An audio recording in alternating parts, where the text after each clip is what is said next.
Dalai Lama had these books on happiness that became bestsellers on the New York Times bestseller list. And so the ABC or NBC, one of the big networks, came to interview him, and they had a big camera, and they went right up, Your Holiness, can you tell us this and that? And they said, now you've had all these books on happiness. Could you please, it's a great journalist question, tell us what was the happiest moment of your life, you know? Dalai Lama, a little impish smile, says, I think now. We get involved in spiritual practices, at least some people do, of meditation and mindfulness and compassion training and various other things that you might do, with the notion that someday, when you really do it and get there, and maybe you go to the Himalayas for a while, and that there'll be something good at the end of the road. But there's also something called living the fruit, or starting just where you are, because where you're going actually is here. Where else could you be? As T.S. Eliot would say, the end of all our exploring is to arrive where we started and know the place for the first time. And so the invitation is, yes, all those things are good, your therapy and your dieting and your working out and your trainers and your coaches and all those things like that. It helps you a little bit. You're still sort of the same weird person you were, but only a little bit better. But the point actually is to perfect yourself.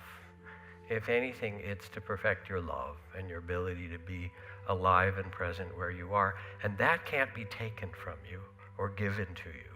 When Nelson Mandela walked out of 27 years of Robben Island prison, was so much magnanimity and forgiveness and courage and graciousness. He not only changed South Africa, but he changed the imagination of the world. And it shows that they can put your body in prison, but no one can imprison your spirit. And that spirit, which was born into you, that consciousness that came in to take a human incarnation, to take a kind of wild ride that you're having, that is free for you. Your ability to, you can't always determine the outer circumstances, but you have the freedom of heart and mind to bring your spirit to whatever circumstance that is. There is this beautiful book by Ram Dass, Be Here Now, that at that time was a great bestseller and part of a cultural revolution that was bringing, at least during that time in the 60s, a whole way of awakening consciousness and bringing in a spiritual dimension. And then a question which you ask is, if Be Here Now is such a good idea, why don't we do it? Mm-hmm. Yeah. And I guess I'd say there are 2 or 3 things that come. One is because of suffering. That the thing is that if you open your mind and your heart to be really present, you get what Zorba calls the whole catastrophe. You know, you can't just open the door and say, I only want pleasant, beautiful, happy things. That's not what happens when you open the door.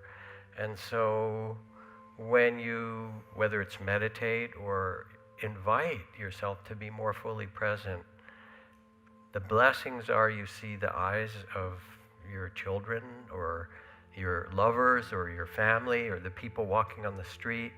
You know, you take in the amazing color of the jacarandas and you watch the, you know, the fog kind of move across as it comes in from the ocean, you know, and the sunset reflected in the lavender colors in the puddles in the street this winter when it rains so much, and the smells, and you become more alive in all kinds of ways, and it allows you to be, and you know as a neuroscientist, all the 5,000 different neuroscience research papers in the last couple of decades, be more present, more balanced, more available. There's a kind of intimacy with life that grows.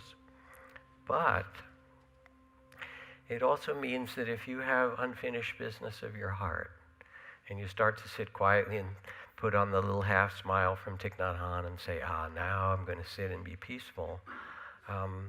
And there's grief that you've been too busy running around to feel, or there's and sadness, or regret, or frustration, or anger, or conflict with someone, or things that were unfinished that you feel betrayed about, they're held in the heart. Or you've been running around a lot, all the time, doing all the things, checking stuff off your list, which we're trained to do in our culture. And then you sit down quietly, and your shoulders are tight, and your back hurts, and your jaw is a little, and it's not that you're meditating wrong. It's your body saying, hey, remember me? You know, I know you went to your yoga class, okay, but you've been running me around a lot, and there's a lot in here, and it starts to show itself. So that's one of the reasons that it's hard, because in some way to meditate, and we'll call mindfulness loving awareness, is an invitation to come into the present for life itself, which is magnificent and mysterious, and it has unbearable beauty and an ocean of tears. And so it invites what we might call the great heart of compassion as necessary as anything in mindfulness to be able to hold it all. So that's one reason it's hard, because life has suffering. And it's not because you're doing it wrong. It's because you took a human incarnation. Say, all right, there's something to learn in this. A second reason that it's difficult is that we live in what's called an addicted society that promotes the things that keep us busy and keep us busy with our fixes and consumer and, multitasking and so forth. Einstein said, at least as reported in Scientific American, a reasonably good, source, if you can drive safely while kissing a girl, you're simply not giving the kiss the attention it deserves, all right? But this is, our modern society where we're multitasking, we're kissing, but also we see who just texted us, or we're going to send it out on Instagram or Snapchat or whatever. It was a great kiss, I'll tell you, So we live in a society that's multitasking, but that also promotes us to not feel. Because if we feel, we would be saying no to the military-industrial establishment that's taking half of our tax money, to the incarceration in these racist poverty prisons of millions of people, to eating foods or buying things that have chemicals in them that we know are really bad for our children and for our own bodies. All these kind of things, it's better if we're distracted. And the culture would rather you kind of keep busy and not pay too close attention. And what's also true is that no amount of science and technology, nanotechnology, computers, internet here, I have the great Library of Alexandria in my smartphone. It's amazing, right? Plus all the bad movies ever made. No amount of nanotechnology, computers, biotechnology, space technology, all these fantastic things is going to stop continuing warfare, is going to stop continuing racism, is going to stop continuing environmental destruction. The outer developments, which are so magnificent, have to be matched now for humankind with inner developments. So when one is invited to be in the present, it means opening to the mystery, to beauty, and also to the ocean of tears. And so it asks something courageous, but also, and magnificent, demanding of the heart.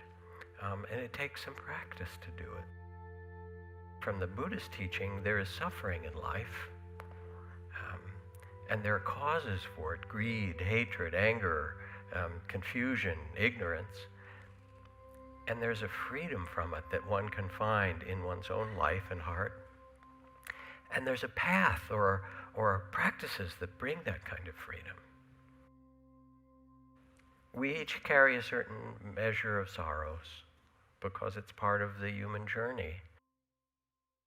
And a lot of it, I think, for all of us, as we look at our journey, was really about how do I transform myself.